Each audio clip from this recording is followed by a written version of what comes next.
Nous sommes le jeudi 18 mars 2021 et vous écoutez le 5e épisode de la 2e saison du podcast Faut pas pousser les ISO.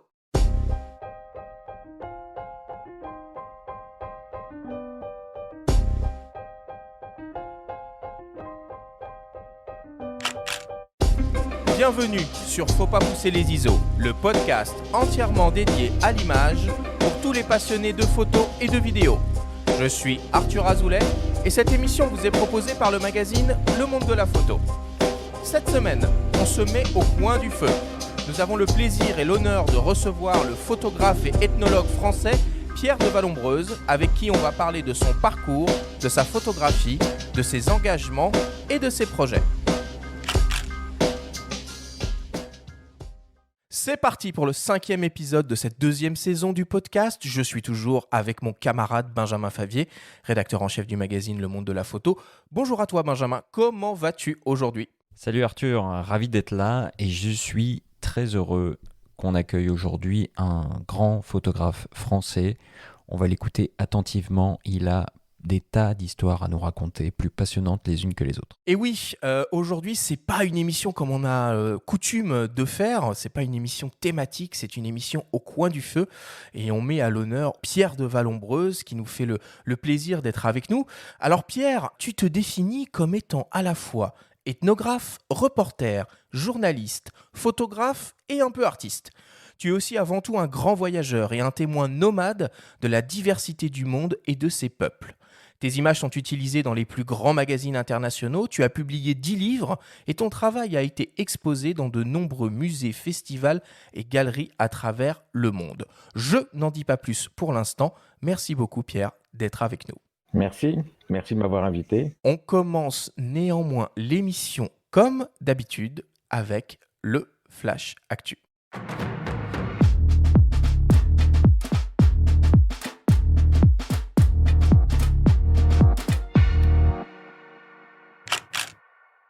Cette semaine, dans le Flash Actu, Sony lance un 50 mm ultra lumineux. Nikon annonce le développement d'un hybride professionnel et le festival photo de la Gacilly nous fait saliver pour son édition 2021. Le Flash Actu vous est présenté par Fox.fr, le nouveau site des spécialistes de l'image. Sony vient juste d'annoncer une nouvelle optique d'exception pour son système hybride 24-36 mm. Il s'agit d'une focale fixe 50 mm en gamme G-Master. Particularité de l'objectif, il est extrêmement lumineux avec une ouverture maximale de f1.2, une première chez Sony. L'objectif exploite une formule optique complexe de 14 éléments répartis en 10 groupes avec 3 verres XA pour extrême asphéricole. Il offre une distance minimale de mise au point de 40 cm et utilise un diaphragme circulaire à 11 lamelles. Ce 50 mm est relativement compact et léger, avec un poids de 778 grammes et une longueur d'environ 11 cm. Il est pourvu d'une bague de réglage manuelle de l'ouverture, décliquable pour la vidéo. Le Sony FE 50 mm f1.2 G-Master sera disponible en avril et proposé au prix de 2300 €. Nikon a annoncé le développement et l'arrivée prochaine de son hybride 24-36 mm professionnel, le Nikon Z9. L'appareil devrait voir le jour avant la fin de l'année, peut-être pour les Jeux Olympiques de Tokyo dans quelques mois ou à l'automne. À date, on sait très peu de choses de ce nouveau boîtier. Il sera équipé d'un capteur au format FX CMOS empilé, une première pour Nikon, associé à un nouveau processeur d'image. Il sera capable de filmer en 8K, il reprendra les lignes du réflexe D6 avec un grip vertical et un rappel des commandes en mode portrait. Le constructeur annonce une avancée technologique significative en photo et en vidéo, ainsi qu'une expérience sans précédent en matière de performance et de maniabilité. Rien que ça. Affaire à suivre. Et enfin, l'édition 2021 du festival photo de la Gacilly est sur les rails et devrait normalement se tenir cet été en Bretagne. C'est direction plein nord que les organisateurs ont décidé de nous emmener.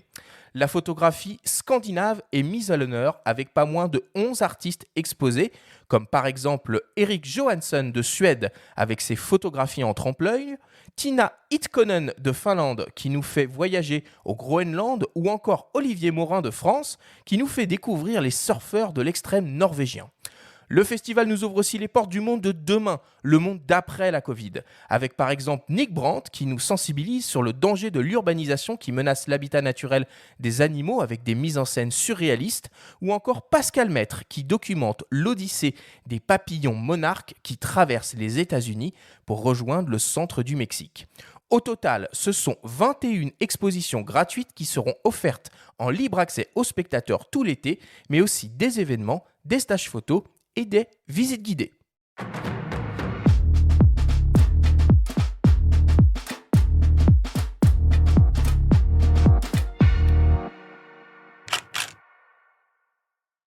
Bon, une belle actualité cette semaine, une super optique bien excitante qui arrive chez Sony, et l'annonce d'un boîtier hybride professionnel chez Nikon. Bon, tout ça, ça donne envie, Benjamin, non? Oui, il y a des petites surprises agréables. On avait des doutes sur la monture la monture Sony utilisée en 24-36 notamment, et leur capacité à produire des optiques à très grande ouverture. Canon et Nikon ont sorti des 50 mm 1.2 en monture RF et Z. On se posait des questions, pourquoi Sony ne le fait pas? Est-ce qu'il y a une limite physique inhérente à la monture? Ils prouvent que non. Donc c'est intéressant, il faudra voir s'ils poursuivent un petit peu dans cette voie avec un 85 1.2, des choses comme ça. Ça reste des optiques très chères, un peu lourdes, mais c'est une belle vitrine et c'est sympa. Et après, Nikon, c'est intéressant parce que ils font un petit peu comme Canon l'année dernière avec le R5, finalement, avec un petit teasing avant l'annonce officielle, donc la 8K, des choses comme ça, un petit visuel. Donc on se contente de peu, on commente. Le capteur empilé, ça va être très intéressant aussi. C'est utilisé par Sony sur les Alpha 9 depuis un moment.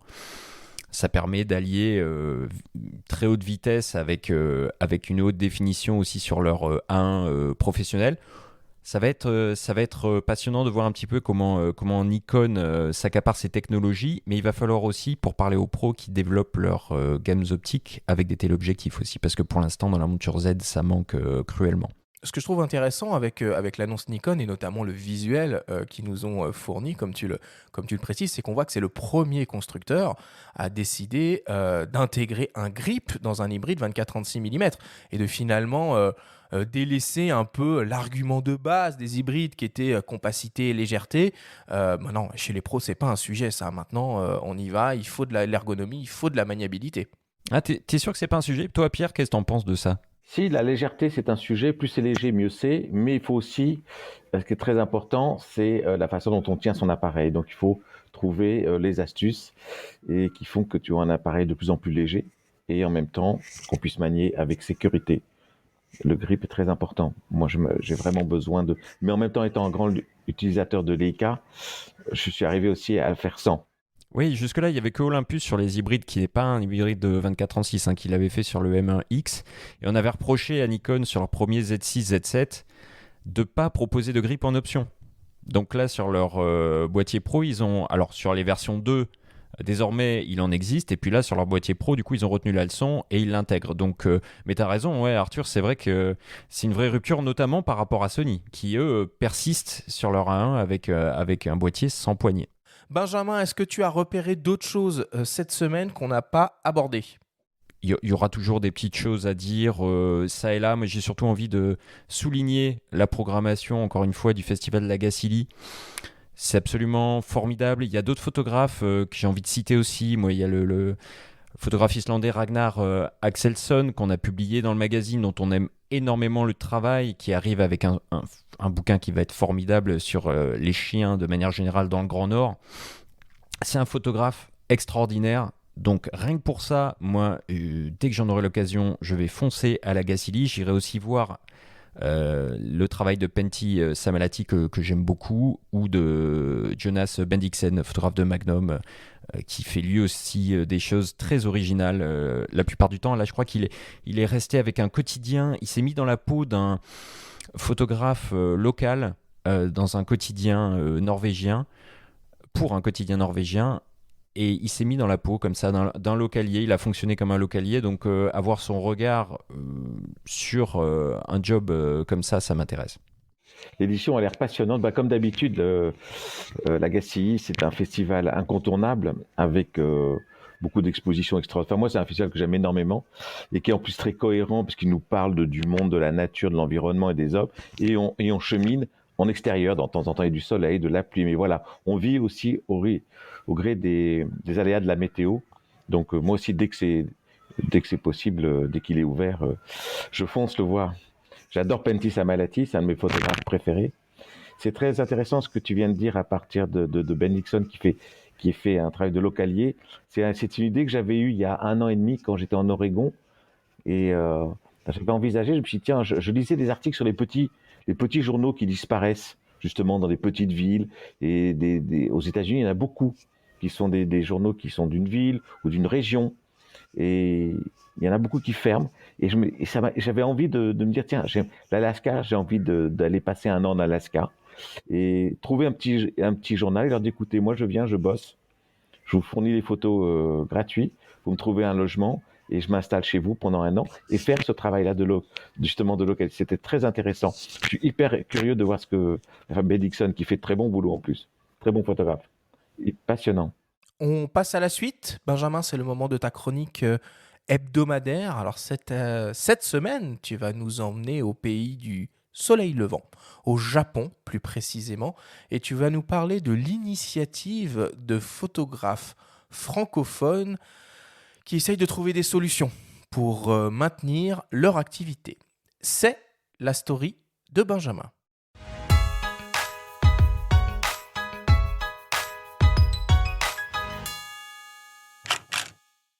Gokan, les 5 sens en japonais. C'est le nom d'un magazine conçu par des gaijin au pays du soleil levant, des photographes français expatriés. Parmi eux, David Michaud, créateur de la société éponyme, conçu à l'origine pour offrir aux visiteurs la possibilité de découvrir le pays hors des sentiers battus, en compagnie d'un photographe. Dans le contexte sanitaire actuel, ce MOOC, imprimé pour la première fois à l'été 2020, suite à une campagne de financement participatif couronnée de succès, pallie l'absence totale d'activité touristique. Ça fait depuis avril 2020 que les Français ne sont plus autorisés en tant que touristes de venir au Japon.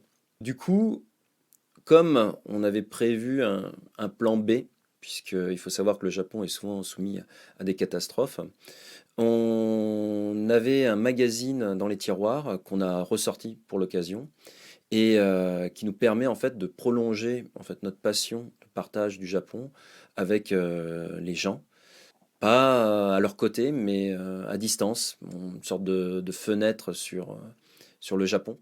La parution du 3e opus coïncide avec la commémoration des 10 ans de la catastrophe de Fukushima. Mais les photographes, plutôt que de revenir sur cet épisode tragique, ont souhaité mettre l'accent sur la beauté de la région et dévoiler ses atouts dans les domaines de la culture et de l'artisanat. Ce magazine Gokan arrive à son 3e numéro qui est dédié à Fukushima. Alors pas la centrale nucléaire, ni le tsunami. Non, plutôt le département avec tout ce qu'il a de magnifique au niveau paysage, photographique, activité et ses habitants qui sont juste fantastiques. On prendra comme ça un peu à contre-pied tout ce qu'on pourra lire justement sur le département de Fukushima actuellement. Comme il est impossible pour les rédactions à l'étranger d'envoyer des reporters au Japon, David et ses acolytes exécutent des commandes en parallèle alors que la situation sanitaire s'améliore petit à petit. Le Japon reste fermé, mais la vie ici, elle bat son plein. Juste quelques restrictions au niveau des restaurants après 20 heures, et encore, elles sont en train d'être levées. Donc finalement, ça nous permet de travailler en tant que photographe, d'aller faire des shootings, des reportages. Juste que tout le monde porte un masque, et donc c'est toujours un peu délicat pour faire un portrait de demander d'enlever le masque, mais les gens souvent acceptent. Ça nous limite, mais ça nous permet quand même d'avancer. Les Jeux Olympiques, initialement prévus l'an dernier, devraient se tenir cet été à Tokyo. Mais à quand une reprise de l'activité touristique ? Pas avant un bon moment, selon David Michaud. On espère un retour du tourisme dans les prochaines années. Alors, il ne faut pas espérer cette année. On est optimiste 2022, mais on tendrait plus vers 2024. Il faut tenir d'ici là. On va continuer à partager avec le magazine notre passion du Japon, nos photos. Et on espère revoir tous nos amis français et d'Europe très prochainement à nos côtés dans les rues du Japon.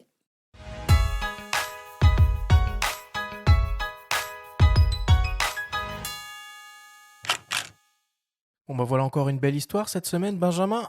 Comment on peut se procurer ce magazine si ça nous intéresse? Alors pour l'instant, ce magazine est notamment disponible via le site internet gokanmag.com et on peut se le procurer idéalement en s'abonnant. Il y a une offre en ce moment de lancement, on va dire, de la campagne d'abonnement, c'est-à-dire 89 € au lieu de 129 € pour l'année, donc ça veut dire 3 numéros. C'est des gros numéros, hein. Un MOOC, c'est une contraction d'un magazine et d'un livre, donc MacBook. Donc c'est des beaux pavés de 150 pages, j'ai pu en consulter un, hein, avec une couverture en vernis sélectif.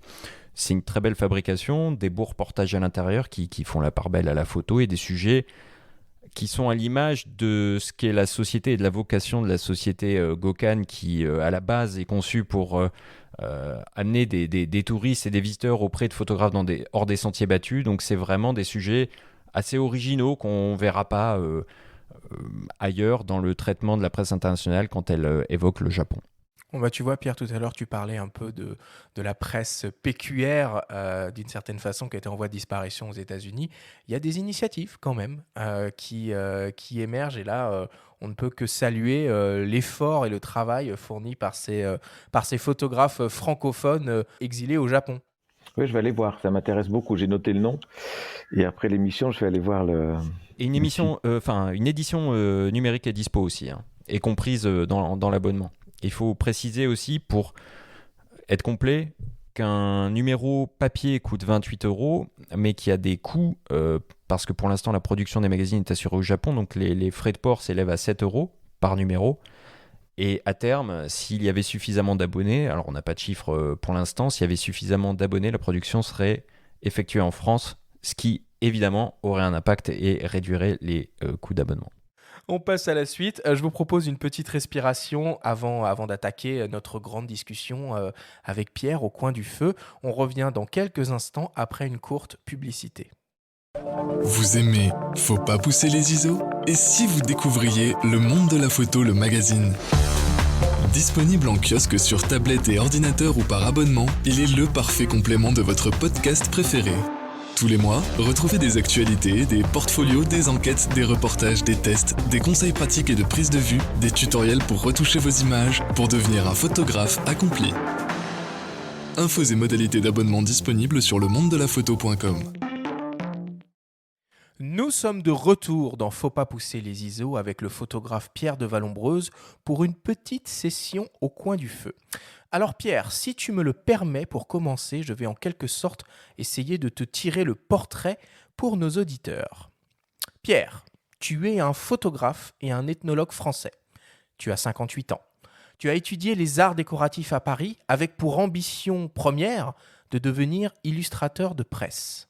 C'est à la suite d'un voyage à Bornéo, lorsque tu avais 35 ans, au cours duquel tu as rencontré les Punans, un peuple nomade vivant dans la jungle, que tu as décidé de devenir un témoin nomade et d'utiliser la photographie comme mode d'expression. Tu t'intéresses aux Palawans, qui vivent dans la jungle des Philippines, et tu passes plus de 4 ans à leur côté. C'est à Arles, pendant les rencontres de la photographie de 1988, que tu exposes pour la première fois tes images. Tu es devenu photographe. 30 ans plus tard, tu as publié 10 livres et été exposé dans de nombreux musées, festivals et galeries. Tes photographies sont utilisées dans les plus grands magazines, comme par exemple El Mundo, Le Figaro, Le Monde, El País, Géo ou encore Newsweek. Tu as photographié et documenté 43 peuples autochtones et es l'un des témoins de la diversité du monde. Tu offres une photographie engagée qui a pour mission d'alerter le public sur le sort de ces peuples et leur combat pour leur survie. Récemment, tu as croisé la route du photographe Bernard Plossu, qui est devenu un ami. Il nous parle de toi, de ton travail, de ta photographie. On l'écoute. Moi, j'ai toujours aimé le côté aventure de la photo.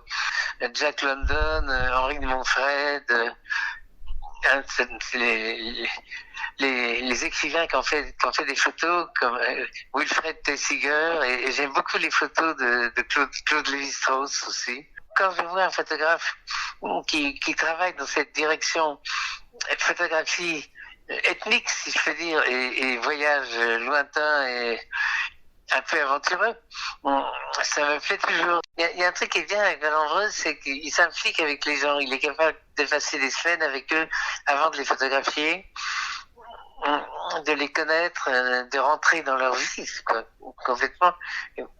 Donc, son travail s'en ressent. On sent dans ses photos que c'est pas juste un photographe qui est passé en courant, mais qui s'est impliqué, qui est resté avec les gens des coins lointains et même quelquefois perdus. Moi, j'aime bien cette idée du mélange de poésie et d'ethnographie dans le travail de Pierre. C'est des photos réussies qui vont au-delà du document, qui vont aussi dans la magie de la photographie. Édouard Vouvin avait dit « image égale magie ». C'est joli, c'est les mêmes lettres. Et bon, c'est ça, c'est une photographie qui vous parle quand elle est réussie, quoi. On voit dans une œuvre quand elle est faite pour vivre ou quand elle est faite pour plaire. Et Pierre, il fait ses photos pour vivre. C'est pas de la séduction, c'est de la vie. Et donc, tout ce que je pourrais lui dire, c'est continue la sincérité de ton langage. Voilà un très beau témoignage d'un grand photographe, Bernard Plossu, image égale magie. Je suis assez d'accord avec cette citation. Déjà, je voulais rebondir et remercier Bernard pour ce très beau témoignage et sa vision. Ça me touche beaucoup parce que c'est un photographe qui, lui aussi, n'a pas fait des photos pour plaire, mais pour vivre, et ça se ressent. Et lui, c'est un grand poète, c'est un grand voyageur. Et pour moi, c'est certainement un des photographes les plus poétiques français. Et qui, voilà, c'est pas un faiseur, c'est quelqu'un qui vit toutes ces images. C'est quelqu'un d'extrêmement vibrant. Et j'ai la grande chance de l'avoir rencontré trop tard pour moi, mais j'en profite bien. Il m'apprend beaucoup de choses. Et c'est ça pour toi, une photographie réussie, c'est une photo qui est pas là pour séduire, pour plaire? Ah non, la séduction et plaire en photographie, ça m'ennuie parce que c'est tout de suite creux. Ça va pas plus loin, c'est séduisant. Ah, c'est beau, ah, c'est simple. Mais il n'y a pas de fond, et donc il y aura le fond. Pour moi, la forme est un espèce d'attrape-mouche, c'est-à-dire que voilà, c'est pour attraper le regard comme ça, mais ça doit dégager quelque chose de beaucoup plus profond, un ressenti, une expérience, une vie, et donc que la séduction, le plaire ne réussisse pas. C'est très superficiel comme approche, c'est beaucoup trop léger. On a une responsabilité quand on photographie les gens de n'être absolument pas léger ni superficiel. On est quand même la personne qui va s'emparer d'une image et la transmettre aux autres. Donc on a une grande responsabilité qui exclut toute légèreté. Même si le regard peut être léger dans le sens poétique du terme, où tout d'un coup on n'est pas forcé de faire des choses dramatiques, mais dans ce cas-là c'est une légèreté bienveillante, une légèreté... comment m'exprimer? Poétique, voilà, c'est peut-être le mieux. Et du coup, c'est... Bernard, qui a écrit une des préfaces de ton bouquin, parle de poésie documentaire en parlant de ton travail. C'est la première fois que personne parlait comme ça de mon boulot, et je trouve qu'il a touché quelque chose assez juste. J'espère être un peu poétique. Je fais du documentaire, moi c'est vraiment... Je raconte l'histoire des gens, mais oui, je trouve que ça m'a beaucoup touché cette façon dont il a nommé mon travail. Alors, raconte-nous un peu comment tu en es venu à utiliser la photographie. Comment tu as appris la photographie? Pourquoi tu as choisi la photographie comme mode d'expression? J'ai choisi la photographie comme mode d'expression pour pouvoir vivre des aventures sans fin, des expériences sans fin, et voyager dans le monde entier. Donc, c'est vraiment ça. Au début, je voulais faire de la bande dessinée et raconter des histoires à travers le dessin et faire du dessin de presse. J'ai toujours été intéressé par la politique, donc le dessin de presse permettait de porter une opinion sur ce qui nous entoure. Et puis, un voyage à Bornéo a tout changé. Je faisais un peu aux arts décoratifs, je faisais un peu toutes les disciplines. Les premières années, on touche à tout. Et je faisais un peu de photos, même avant d'y rentrer. Mais tout ça, je n'étais pas très convaincu. Et à Bornéo, quand je me suis réveillé le deuxième nuit pas au cœur, mais déjà bien avancé dans l'intérieur du pays, au bord d'un fleuve, vers 4h, 5h du matin, j'étais en jet lag, et que je me suis assis, et que tout d'un coup j'ai vu ce fleuve extraordinaire, la brume, les oiseaux, les odeurs, et puis tout d'un coup des montagnes au loin qui apparaissaient quand la brume disparaissait. j'ai une espèce de flash lumineux intérieur comme ça, et j'ai senti que ma vie, ça allait être ça, ça allait être tout d'un coup la promesse d'aventure infinie, et que la photo s'imposait pour pouvoir... Parce que la photo, qu'est-ce qui se passe? La photo, ça nous permet de vivre ces aventures et de continuer à raconter. Donc j'étais fidèle à ma vocation de raconter des histoires aux gens, mais ça allait passer par l'expérience. Et ce qui a toujours été primordial pour moi, c'est l'expérience, c'est ce que je ressens. Donc du coup, ça exclut, même si au début, pendant les premières années, je faisais des photos pour plaire au magazine, donc je cherchais des lumières qui intéressaient, mais pas trop, j'étais un peu paresseux là-dedans. Donc on a un peu les concessions un peu pour des magazines comme du Géo d'une certaine époque et puis d'autres magazines, avoir un peu un aspect légèrement séduisant, donc un peu futile justement, ce qui m'a à un moment donné fatigué.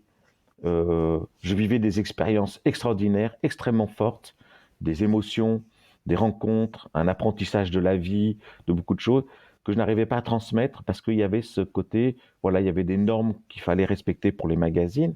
Mais le problème, c'est que le premier reportage que j'ai fait, les premiers, c'était avec Terre Sauvage. Et comme j'étais tout débutant, je n'avais pas encore cette approche trop... c'est de produire des images qui plaisent un peu à ces magazines-là. Et donc, vraiment, j'ai débuté avec eux et avec des reportages qui étaient dans la sincérité de ce que je vivais à ce moment-là et qui étaient vraiment sincères. Après, ma vision de photographe a mis beaucoup de temps à se développer. Je suis très lent et des affirmations, des choix. Et donc, ça m'a permis de me lancer avec ce magazine. Et tu te définirais justement comment comme un photographe documentaire? Tu parles de lenteur, on parle d'ethnographie, on parle d'aventure, on parle de voyage. Tu appartiens à une caste en particulier? Est-ce qu'on peut ranger dans des cases où ça a l'air assez vaste finalement? C'est-à-dire que moi, je me considère comme photographe documentaire. Je raconte des histoires. Après, si des gens trouvent que dans mes photos, il y a une dimension artistique, je dis OK. Si vous le sentez comme ça, c'est très bien. D'autres vont vous dire documentaire. Après, les gens me disent souvent, me présentent depuis tout le temps comme anthropologue ou ethnologue. Et moi, je dis non, ni l'un ni l'autre. Parce qu'un anthropologue, c'est quelqu'un qui va comparer, synthétiser et théoriser toutes les approches de l'étude de l'homme, qu'elles soient dans les sciences humaines. Donc voilà, en gros, dire qu'il va synthétiser tout ce que vont faire dans toutes les disciplines, que ce soit l'anatomie, la biologie, la morphologie, la physiologie, plus les sciences sociales, donc tous les gens qui vont étudier la linguistique, les ethnologues qui vont sur le terrain, c'est son travail. Vraiment, l'anthropologue compare, synthétise. L'anthropologie, c'est l'étude de l'homme et des groupes humains. L'ethnologue, lui, il va sur le terrain, il va observer, collecter, mais analyser. Moi, je n'analyse pas, je n'étudie pas, je ne compare à rien du tout. Je vis avec les gens. Donc, je suis à la limite ethnographe, c'est-à-dire que l'ethnographe, il va collecter des choses. Ça me va, parce que je ne fais que j'observe et je collecte. Donc, en tant que photographe, on est tous ethnographes d'une certaine façon. Parce que comme j'ai pris le chemin des peuples autochtones pour vivre des expériences personnelles au départ, c'est vraiment des expériences, une quête, et aller vraiment remonter dans des formes d'humanité anciennes et des traditions, toutes ces choses-là qui m'intéressaient. Donc par la force, je suis devenu ethnographe. Parce que j'ai simplement pris un chemin pour observer la diversité des réponses à la vie sur Terre, qui sont les peuples autochtones, parce qu'on est dans la diversité des cultures et des modes de vie. Mais c'est pas du tout, je n'ai jamais analysé, comparé, c'est des gens. Non, mon travail, c'est raconter des histoires. Ton outil reste quand même principalement l'outil photographique, puisque tu as choisi cela comme moyen d'expression. Si on parle un petit peu de ton travail photographique, justement de technique, tu photographies principalement, majoritairement, en tout cas jusqu'à tes derniers projets récents, en noir et blanc. Pourquoi ? Alors j'ai commencé en couleur parce que je travaillais l'objectif c'était de publier dans des magazines, publier des histoires et repartir le plus vite possible avec donc Terre Sauvage, avec Géo, Grand Reportage.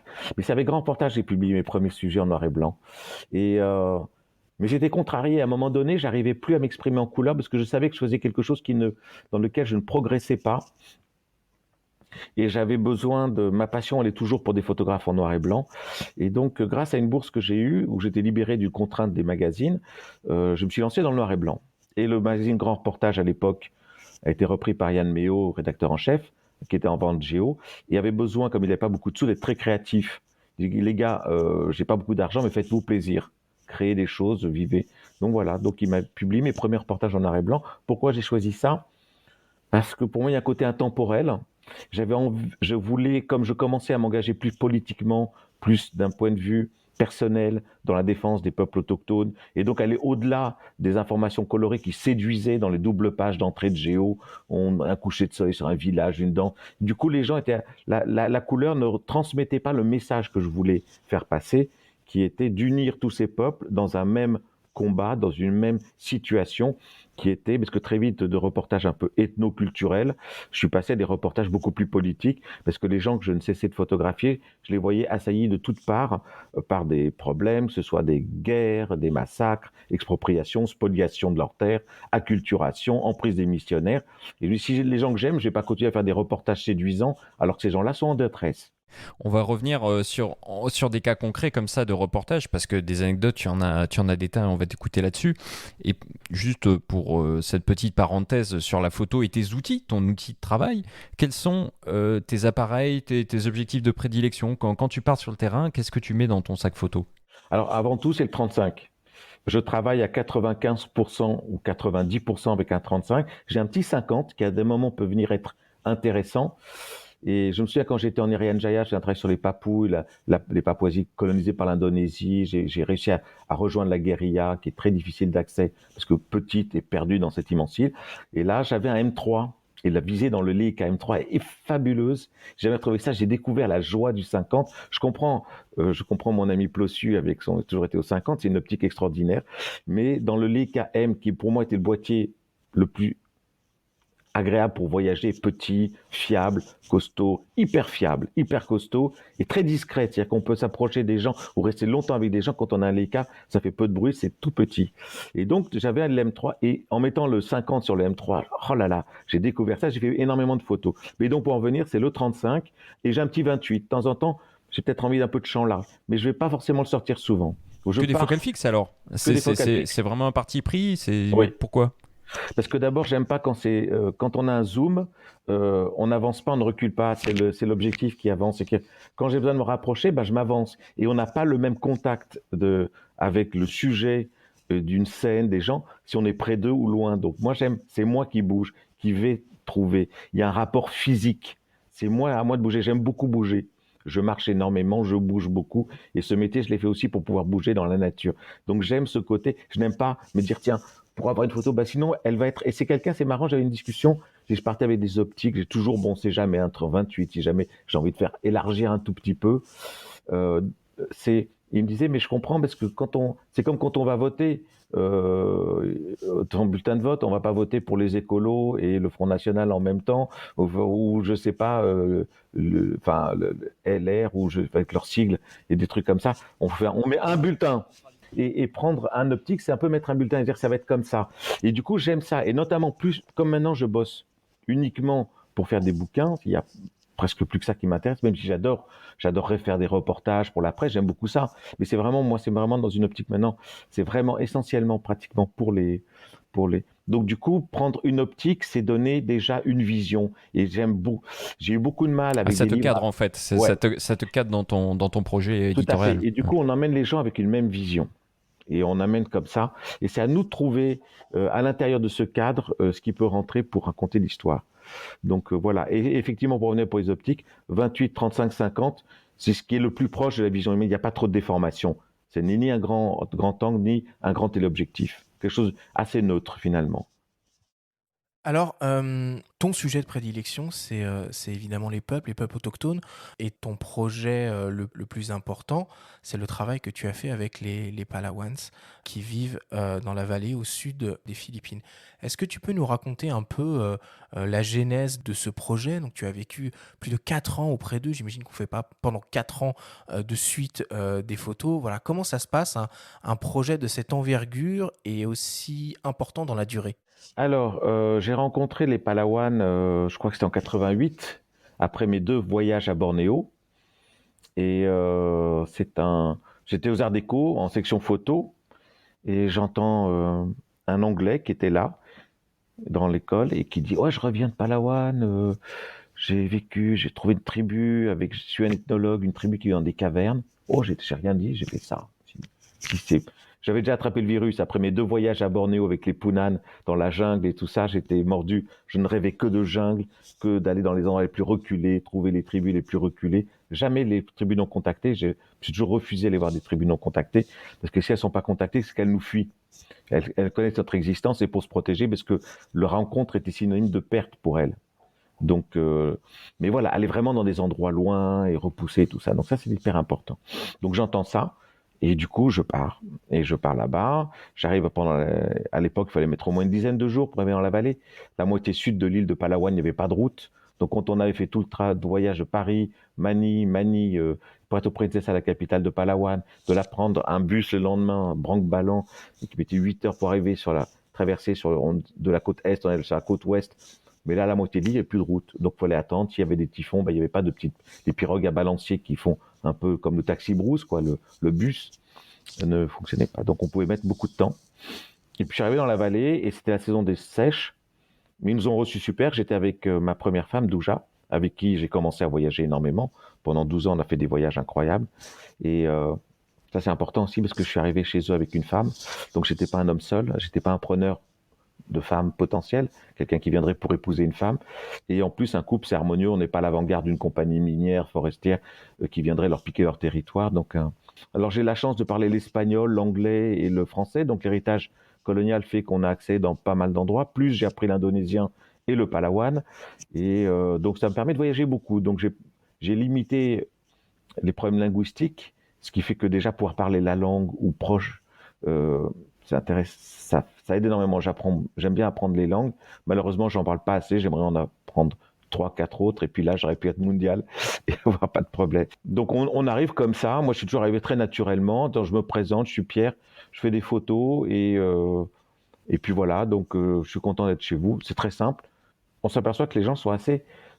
Si on dégage quelque chose, je pense, de positif, de doux, euh, les gens vous accueillent. Finalement, j'ai jamais été. Une fois, ça m'est arrivé d'avoir été. Les gens voulaient pas que je vienne les voir. Ils m'ont peut-être sauvé la vie parce que c'était. J'ai peut-être loupé un des plus grands scoops mondiaux pour moi, qui était. J'avais trouvé une tribu qui effectivement coupait des têtes encore. Et heureusement, j'avais été informé par des ethnologues américains avant qui m'avaient dit quand tu vas les voir, c'était dans les Moluques. D'abord, ils sont dans leur montagne, ils n'aiment pas qu'on aime beaucoup qu'on aille les visiter. Mais si jamais, quand tu vas dialoguer avec eux pour pouvoir entrer dans leur territoire, ils te disent qu'ils ont perdu quelqu'un, alors là, n'y va pas. Parce que dans la tradition là-bas, quand quelqu'un est mort dans la tribu, ils sont obligés de couper une tête pour apaiser et retrouver la paix. Et c'est ce qui s'est passé. J'avais attendu beaucoup de temps dans un endroit pourri. On était exténués, lessivés. Et tout d'un coup, on voit la délégation. On était dans une tribu des Basses-Terres qui avait envoyé une délégation parler avec les gens de cette tribu dans les montagnes. On a dit voilà, il y a des gens qui veulent venir chez vous et tout ça. Ils sont descendus, des types en armes avec des foulards rouges sur la tête, des lances et ils sont descendus et on a discuté. Et puis d'abord, je me suis trouvé assez idiot parce que quand ils me regardaient jamais dans les yeux. Ils parlaient qu'à au chef de la tribu d'en face. Moi, je n'existais pas.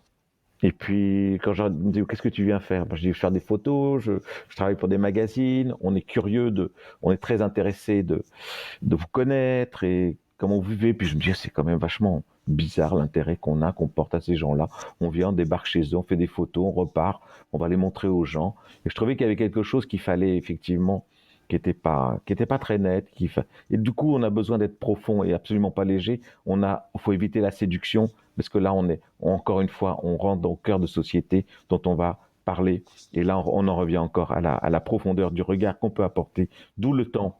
Et puis dit bon, la délégation, il y avait un type qui parlait pour eux, dit ok, ils peuvent venir chez nous, parce que j'étais introduit par un roi local, donc ils étaient un peu gênés, parce qu'ils avaient quand même des liens avec eux de dépendance, et il a dit, mais je tiens à vous prévenir, quelqu'un est mort chez nous, et s'il vient, je vais essayer de le protéger, mais c'est pas sûr qu'il lui arrive pas un problème, parce que voilà, quelqu'un est mort, et je ne pourrais pas contrôler forcément mes hommes.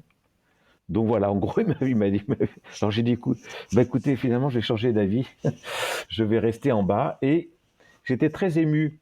Très ému. Et c'était une des plus belles rencontres que j'ai fait parce que des gens ont refusé qu'on aille dévoiler leur société. Et ne pas avoir été dans un endroit qui aurait fait le tour du monde, parce que là, c'était prouvé, certifié par des ethnologues et l'expérience qu'il y avait effectivement des coupeurs de tête en action. Et ben, j'ai renoncé à ça. Et c'est un des plus beaux souvenirs.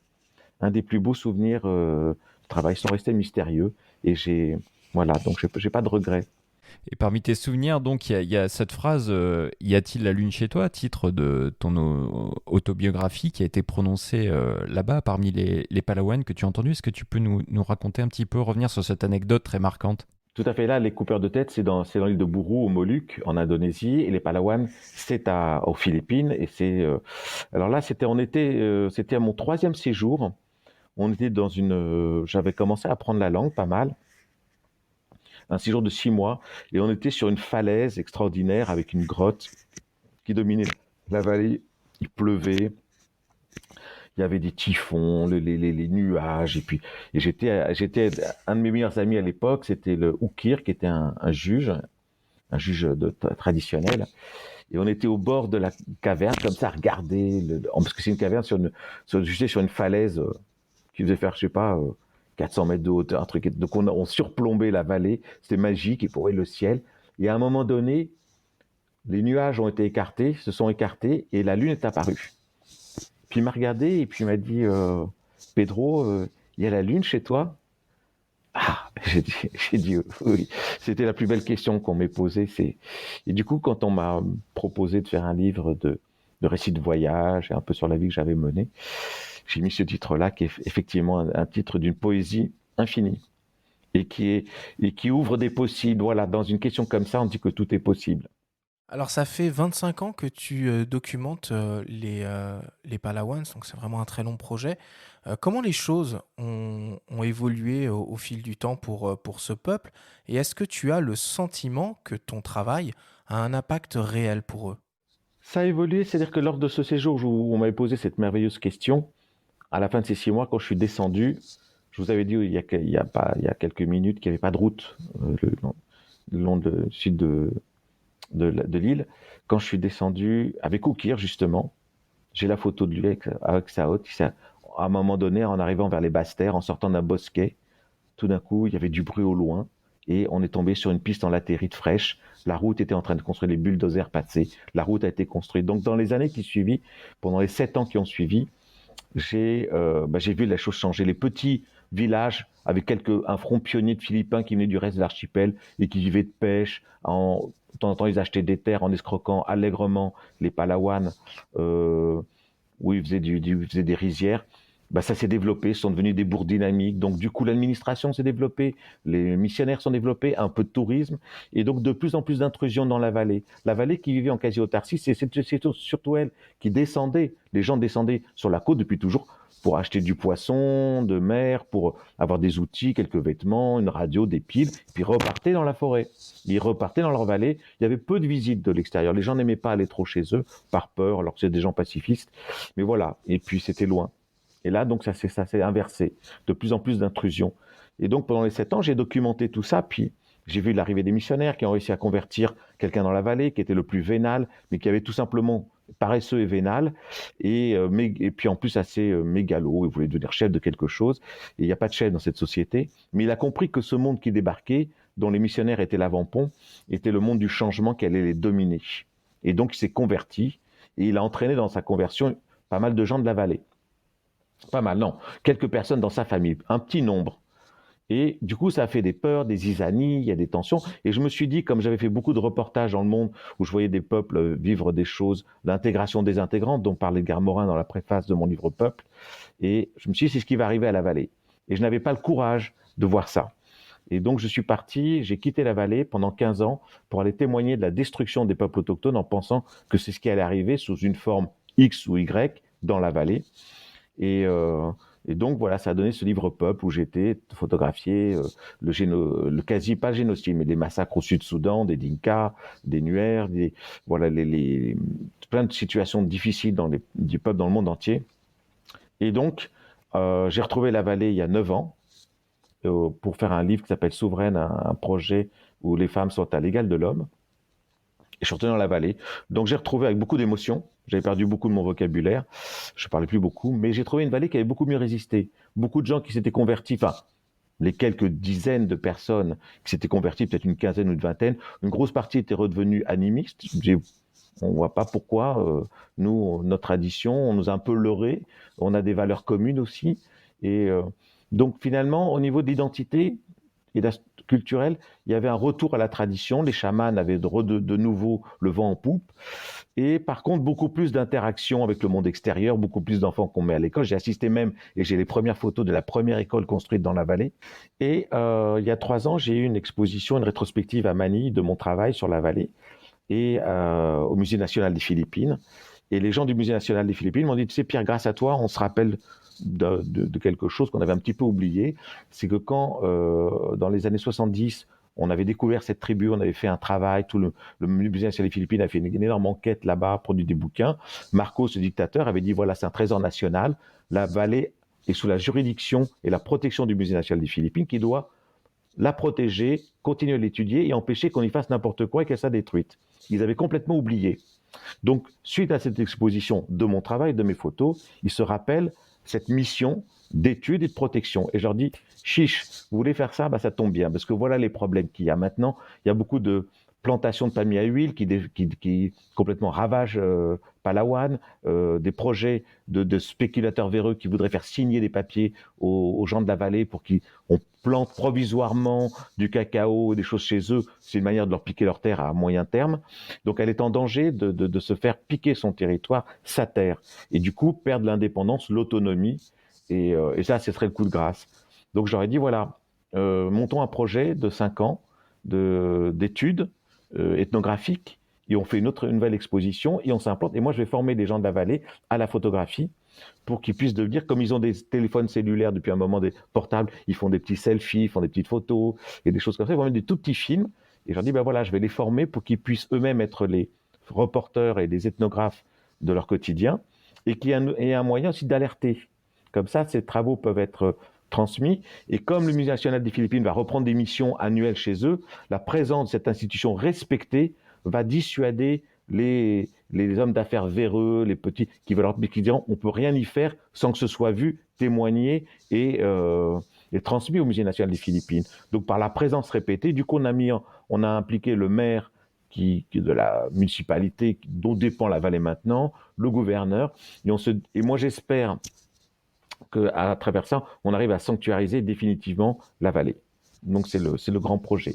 C'est le grand projet Et je me dis que là, effectivement, dans notre métier, on a énormément de frustration, surtout quand on est engagé à défendre des causes, c'est que ça a souvent un effet très limité, voire nul. Donc là, non, si j'arrive à ça, j'aurais réussi certainement quelque chose de bien dans ma vie.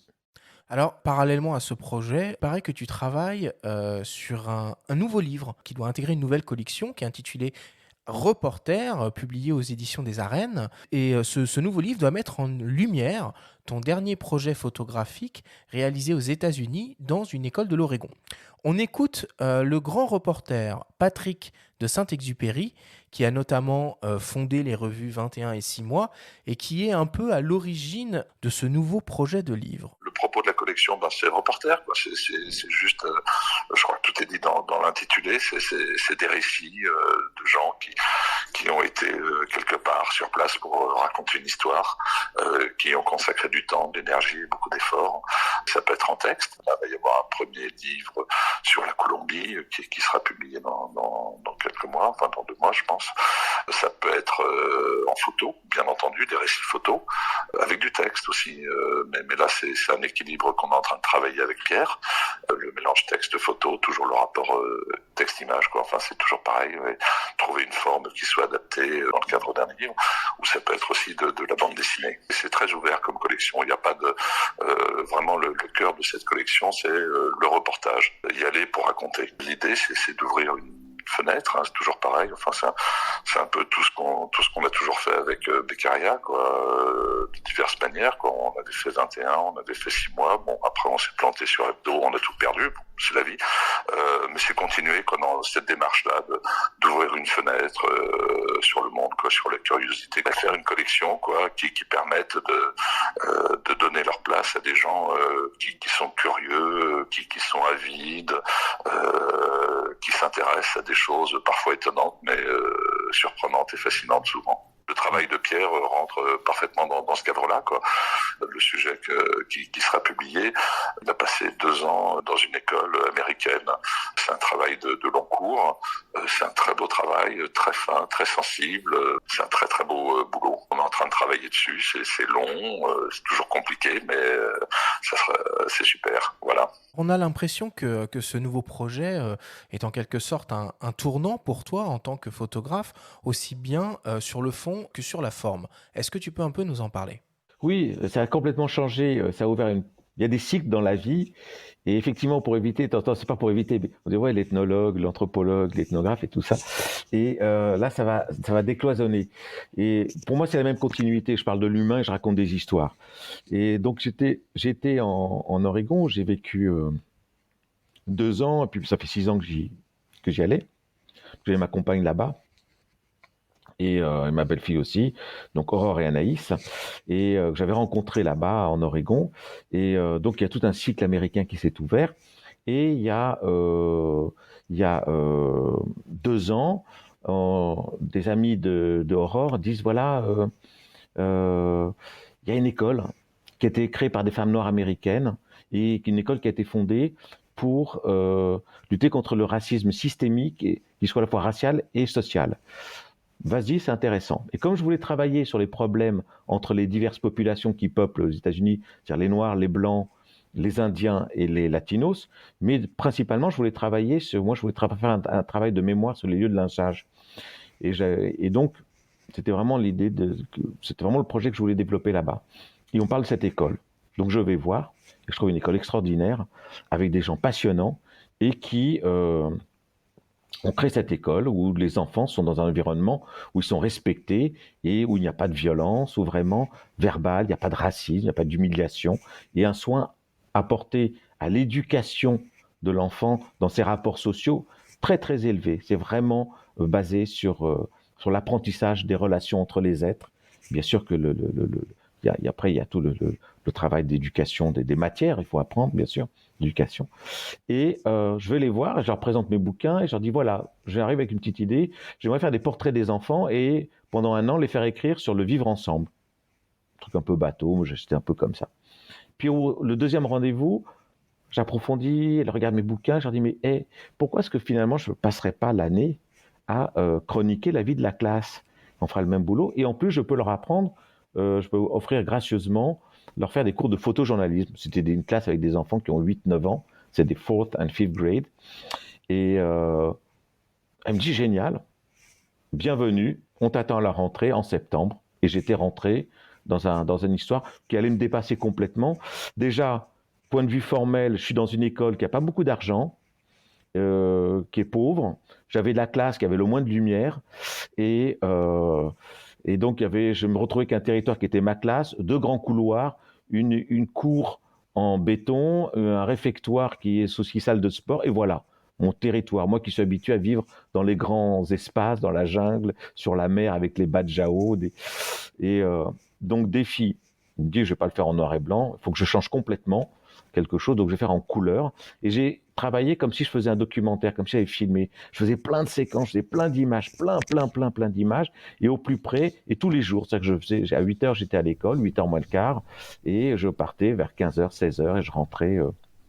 Tu dis comme si tu allais filmer, t'es jamais tenté de filmer un petit peu ces séquences-là, qui ont l'air très fortes justement, et cette immersion comme ça privilégiée? Là, j'ai regretté de ne pas faire du film, parce qu'il y avait des dialogues extraordinaires. Et comme dans cette classe, finalement... non, parce que là, j'avais fait, dans la vallée, j'ai été co-auteur d'un documentaire pour la BBC Canal+, sur la vallée. Et donc, j'en ai été avec une équipe très resserrée, preneuse de son, un caméraman, réalisateur et moi, et puis d'autres personnes, enfin très peu, un ethnologue qui est venu, un ami à moi. Et Mais là, le problème du film, c'est qu'on peut pas. Moi, j'ai envie de vivre avec les gens, j'ai envie de parler, j'ai envie de prendre du temps. J'ai pas envie d'être dans des contraintes techniques qu'impose le film, de faire des séquences et des choses. Alors que j'adore. Moi, j'ai fait les arts déco, mais la personne qui m'a le plus appris et ouvert l'esprit, j'ai suivi le samedi matin à la Cinémathèque de Paris à Chaillot les cours de Jean Rouch sur le cinéma du réel. Et je vous assure que faire 2 années à écouter ce type passionné, passionnant. Voilà, je dois beaucoup à Jean Rouch, qui était quelqu'un de fabuleux, d'extraordinaire, et d'une générosité, d'une passion, un passionné. Raconter des histoires, comme le disait Patrick de Saint-Exupéry, c'est raconter des histoires avec passion et acharnement. Et donc là, je rentre dans cette école-là, et au fur et à mesure, en plus, je suis tombé sur un prof qui était débutant, il n'avait jamais été prof de sa vie avant, il était juste assistant, qui a un background, son père était policier dans l'Iowa, c'est-à-dire le Midwest conservateur redneck, et qui est dans une école, même si lui, il était assez rock'n'roll, de gauche, et assez cultivé et tout ça, il y a eu un choc culturel, lui était pas sûr, il manquait de confiance, donc il a été dans la contrainte et dans l'adversité avec les mômes se sont retournés contre lui parce qu'il a humilié la classe collectivement, et le prof a perdu sa classe, et je suis rentré dans l'histoire d'un prof qui s'est défait complètement, et qui a peu à peu remonté la pente, remis en question. J'ai cru à un moment, il était tellement malheureux, on verra les photos, qu'il allait vraiment se suicider à des moments, tellement il était, parce que du coup, perdre son job, il me disait, si je perds mon job, il était obsédé par l'idée de se faire virer, ça voulait dire qu'il aurait son mortgage, c'est-à-dire son emprunt pour sa maison est perdu, il se retrouvait dans la rue avec une fille de 4 ans, sa femme, et donc on rentre en plus là-dedans avec tout ce qui est la cruauté de cette société américaine, qui est implacable, hein. Il n'y a pas vraiment de filet de secours. Et donc, du coup, j'ai assisté aussi à la naissance d'un professeur. Et à la fin de l'année, il était bien, il s'était réconcilié avec la classe. Et j'ai suivi une 2e année, parce que ça aurait été trop facile de faire 1 an, on voit un type se gaufrer, remonter un petit peu, mais on ne sait pas trop quel est son avenir. Et donc, la 2e année, j'ai assisté à l'éclosion, à la naissance d'un remarquable professeur qui était très mauvais au départ, mais qui a appris son métier dans la souffrance. Et donc, ça, c'est extraordinaire de pouvoir en même temps un métier fondamental. Et en plus, à la fin, on a le Covid, où tout d'un coup, le Covid, donc à distanciation, les cours par ordinateur, et on est dans la grande histoire, entre guillemets, puisqu'on a le Covid, la pandémie, il y a les années Trump. L'événement Black Lives Matter aussi, voilà, qui est survenu. George Floyd, l'assassinat de George Floyd, tout ça a été structuré en filigrane. On a les sous-couches dedans de l'Amérique de Trump, 2 ans de l'Amérique de Trump, avec l'élection du juge Kavanaugh. Enfin voilà, il y avait des événements comme ça. Et on a cette petite école qui avance avec un projet passionnant. Et donc ça a été une histoire comme ça, très simple. Et donc du coup, je suis passé à la couleur et j'ai fait des séquences. Et heureusement que j'ai gardé des images en masse, parce qu'il y a des images clés, et si j'avais pas une image, presque le livre ne pourrait pas se faire. C'est à un moment donné, un des pires ennemis du professeur était un type Zahir, qui était un élève un peu difficile, un peu gros comme ça, qui était un peu le type qui emmerde un peu les gens dans la classe, qui avait un gros cœur et qui était, sans doute des choses compliquées familialement. Et je détestais les deux. Et j'ai une photo où on voit le prof qui est avec son talkie-walkie, qui appelle un spécialiste des comportements. C'est-à-dire qu'en gros, quand le gamin est un peu violent, on commence à foutre le boxon dans la classe, il y a quelqu'un qui vient le chercher pour l'emmener au calming center pour qu'il parle et tout ça. C'est une école très douce, hein.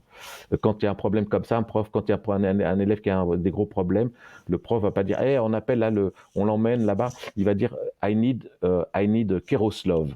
C'est-à-dire Kéros, c'est le nom de l'école, et love, c'est l'amour. C'est pour vous dire la philosophie de l'école qui est basée sur beaucoup d'amour. Ça veut dire que quand un enfant a un problème, on peut dire il faut le punir. Il faut dire on a besoin d'encore plus d'amour pour résoudre la situation dans des familles où de temps en temps on leur montre pas beaucoup d'amour. Et voilà, donc et cette photo, on voit Zahir qui le regarde comme ça, mais genre s'il avait un flingue, il l'aurait buté tout de suite, tellement il le hait. Et puis et à la fin, il y a une photo à la fin de l'année, on les voit, c'est les meilleurs amis du monde. C'était devenu les deux, c'était l'équipe dans la classe.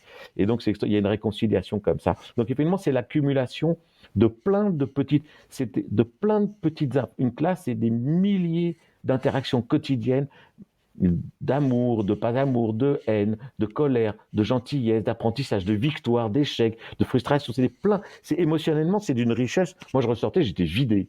Parce qu'au moins dans la vallée, je suis avec des gens un moment, puis après je peux me mettre dans la jungle, et puis ils sont calmes. Là, c'est hyper intense. Donc j'étais ethnographe, mais un peu sociologue dans l'histoire. Et puis c'est une histoire humaine extraordinaire. Et puis quand Patrick m'a dit, écoute, j'aime ton boulot, je l'ai montré aux arènes, ils aiment. on fait ton bouquin. Je savais même pas qu'il voulait regarder pour ça. Je savais pas ce qu'il faisait, si ce n'est qu'il vient de rentrer d'un voyage en RDCO. Il a fait tout un travail remarquable. Un livre qui s'appelle La Traversée, qui vient de sortir aux arènes, le premier de la collection Arène Reporter, sur ce qu'on avait appelé le deuxième génocide du Hutu, qui n'a jamais existé, mais qui sert encore aux gens qui sont compromis, les Français, à en vérité neutraliser un le livre premier absolument dingue Voilà. qu'il faut lire aux éditions des arènes. Je suis en train de le lire, Voilà. c'est très fort. Et justement, on parle de bouquins et on va conclure là-dessus. Que représente le livre, le support livre photo pour toi?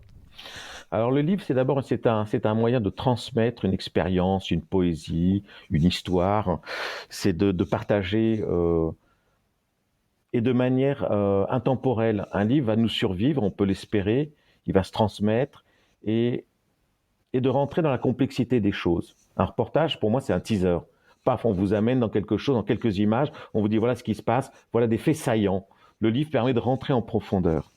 Et que ce soit aussi bien dans une démarche de reportage que poétique, formelle, mais ça permet de développer quelque chose et d'aller plus loin. Et c'est vraiment là-dedans que je travaille maintenant, et on est à l'encontre de cette société du virtuel et des choses qui passent et qui doivent être extrêmement rapides. Le livre, c'est un temps long. On prend un temps long pour rentrer dans quelque chose, et c'est quelque chose qui nous fait cruellement défaut dans notre société où tout doit aller vite. C'est la société du zapping, c'est la société des réseaux sociaux, c'est quelques mots-clés et on n'a plus de patience, on est phagocyté par toutes ces choses-là. Le livre, c'est le temps de la réflexion et donc du partage, de quelque chose d'assez profond. Et puis c'est des objets, j'aime toucher les choses. Un livre, c'est quelque chose qui est là, qu'on n'est pas dans le domaine du virtuel, et on est dans la transmission. Une belle bibliothèque, ça se transmet. C'est un des plus beaux cadeaux qu'on puisse faire à des enfants. C'est par le livre. Le livre, c'est quand même le partage de toutes les vies qu'on puisse, enfin de plein de vies, quoi. C'est juste ça. Merci beaucoup de t'être prêté au jeu de cette discussion au coin du feu avec moi et Benjamin. Alors, je propose qu'on passe à la dernière rubrique de l'émission, la session Q&R.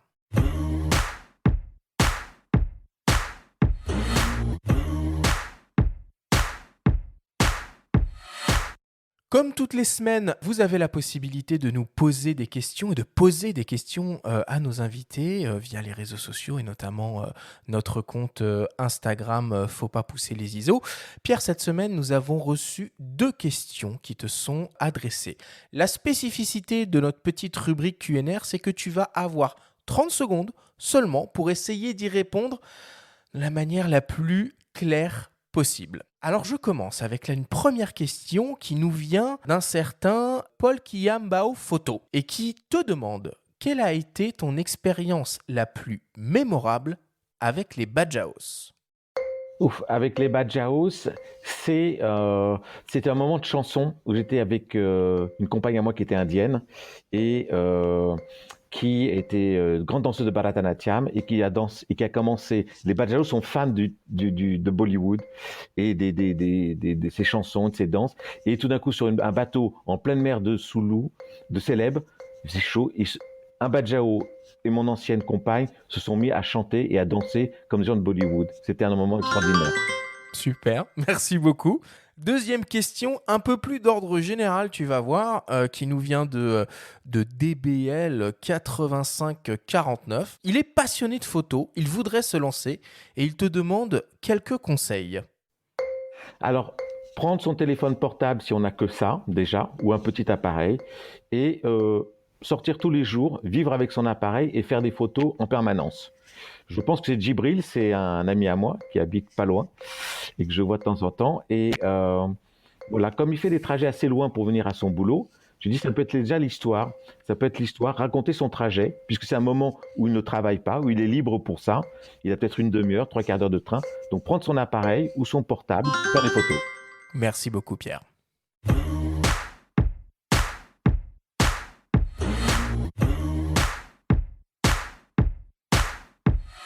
Il est temps maintenant de conclure cette émission. On te remercie Pierre une nouvelle fois d'avoir été avec nous aujourd'hui. Quelle est ton actualité en ce moment ? Alors, j'ai un très beau livre justement sur les Bajau qui est sorti, publié par l'édition de Juillet. C'est un de mes livres préférés. J'en ai fait 12 et certains sont mauvais, d'autres sont moyens, quelques-uns sont bons, d'autres sont très bons. Lui, il fait partie des très bons, des quelques rares très bons livres. Et Donc le meilleur, c'est lequel? Peuple. Peuple, c'est vraiment mon livre. Ouais. Après, il y a Une vallée qui est publiée chez Diem, que j'aime beaucoup, énormément. Il y a Homme Racine, sur la Martinière, qui est pas mal aussi. Mais vraiment, Une vallée chez Diem, Peuple, c'est le meilleur. Après, il y a il y a Une vallée chez Diem, et puis Bajau. Je pense que c'est le trio gagnant. Si j'en oublie, ils m'excuseront. Donc ça, c'est la plus grande actualité. Et je vais commencer à travailler sur un poste. Je vais suivre un commissariat pendant 2 ans en France. Ok, donc encore un projet long qui t'attend. Benjamin, l'actualité du monde de la photo? Au sommaire de notre numéro 134, qui est un numéro exceptionnel puisqu'il y a 200 pages dont un cahier workflow consacré à la post-production, on trouvera un gros dossier sur le tirage Fine Art notamment, ainsi que de nombreux tests de logiciels avec des alternatives à Lightroom. On a aussi toujours en kiosque, ainsi que sur notre boutique en ligne et sur notre application, notre hors-série consacrée au reportage, avec un sujet commis par Pierre de Vallombreuse. Bon bah écoute Pierre, on te remercie une nouvelle fois. On espère pouvoir te revoir à nos micros à une autre occasion dans le futur. Et on te souhaite tout le bonheur possible pour tes futurs projets. Merci beaucoup. La semaine prochaine, on va parler matos avec une grande émission spéciale super grand capteur et boîtier moyen format. Merci à tous de nous avoir écoutés. Prenez soin de vous et à la semaine prochaine.